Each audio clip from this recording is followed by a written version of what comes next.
প্রথমে শুনতে চাই কেন আসছেন এই প্রতিবেদনে?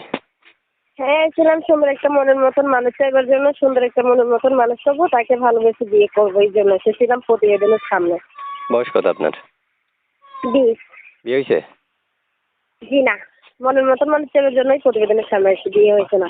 মাশাআল্লাহ, কত সুন্দর করে জি না বললেন, কণ্ঠটা অনেক সুন্দর। এটা জানেন আপনি? জি না, তাই নাকি?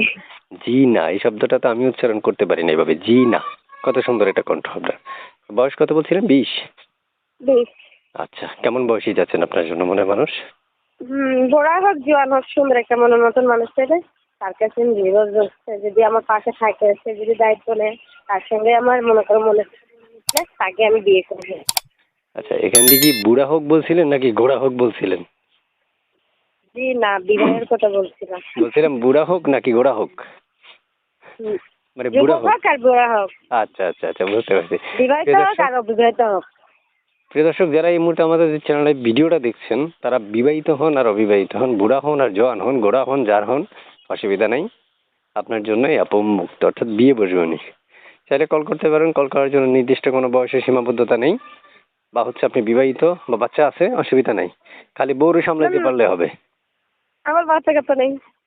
আর আপনার কথা বলতেছি না তো, মানুষের কথা বলতেছি। আমার সৎমার কাছে থাকি আমি, সেটা বলে দিও। ও সৎমার কাছে থাকেন? হ্যাঁ, নিজের আম্মু ওখানে বিয়ে গেছে, সৎমার কাছে থাকি। ও আচ্ছা, মানে নিজের আমার বিয়ে হয়ে গেছে ওনার কাছে। বাবা কি করে? বাবা কি? হ্যাঁ হ্যাঁ, বাবা মনে করো বৃদ্ধ লোক, বাবা কিছু করলে না। তো বাবা মানে রয়ে গেছে আপনার কাছে, কিন্তু মা চলে গেছে। হ্যাঁ, মা চলে গেছে। পৃথিবীটা বড় নিষ্ঠুর। পৃথিবীতে এখন আপন মানে যে জিনিসটাকে আপনি নিজের করে রাখতে চাইবেন সেটা থাকে না। এই জন্য তো আর খুবই দুঃখ করে প্রতিবেদনের সামনে দাঁড়াইছি। আমি বুঝি না, অসম্ভব কিছু এখন পৃথিবীতে সম্ভব হয়ে যায়। প্রিয় মানুষগুলো ছেড়ে চলে যায়, ওরা অসম্ভব কিছু কাউকে বিশ্বাস করা বড় মুশকিল। নিজের মা যদি সন্তানকে রেখে চলে যায়, তাহলে আর এটার বলতে কষ্ট আর কিছু আছে বলেন? এটাই তো কষ্ট আছে দেখি তো মনে করছে।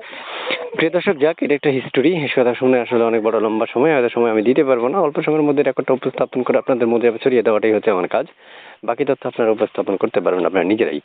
একজন উপস্থাপক হওয়ার জন্য আসলে বয়স নির্ধারিত, হাজবেন্ড বা স্বামী অথবা আপনাকে বন্ধু বা ভালো কিছু হতে হবে এরকম কিছু না। আপনি যে কোনো প্রশ্ন করতে পারেন ওনাকে কল করে। প্রশ্ন করাটাকে উপস্থাপক বলা হয়। প্রশ্ন করবেন, এমনি উত্তর দিবে, অসুবিধা নেই। তারপর শুনতে চাই, আর কিছু বলবেন আপনি? জি না ভাইয়া। কোথায় থাকেন বলছিলেন? সিলেট জাফলং। ঠিক আছে, আপনার দর্শক ফোন করবে, কথা বললেন। আল্লাহ হাফেজ।